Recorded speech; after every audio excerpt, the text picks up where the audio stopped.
Les auteurs discutent de l'ancrage et de la reliance avec la lumière. Ils clarifient tout d'abord que l'ancrage ne permet pas d'éviter ou d'atténuer le décalage vibratoire créé par des éléments extérieurs tels que les médias ou les lieux denses. Ensuite, ils affirment que l'ancrage se fait désormais en nous-mêmes, dans notre cœur et notre lumière, plutôt que dans la Terre.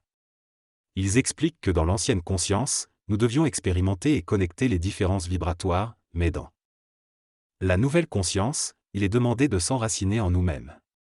Enfin, ils soulignent que la reliance avec la lumière est un concept du monde duel et qu'il est plus important de prendre conscience de la lumière que nous sommes et de comment la manifester dans notre réalité terrestre.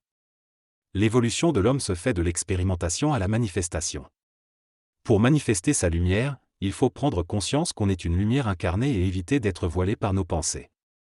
On ne se relie pas à notre lumière, car nous sommes déjà cette lumière. Nous la manifestons dans ce plan tandis qu'elle est dans un plan plus subtil. Il peut y avoir un choc énergétique lorsqu'on rencontre quelqu'un qui reconnaît sa lumière à un pourcentage différent d'une autre.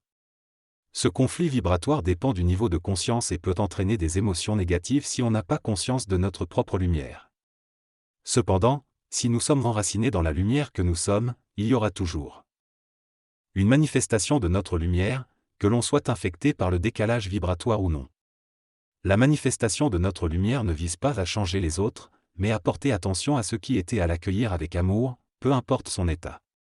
C'est ainsi que nous devenons un phare de lumière.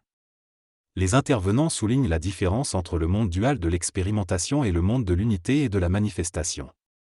Ils expliquent que dans la manifestation, il faut accueillir tous ceux qui est sans jugement, dans un esprit d'amour et de cohésion.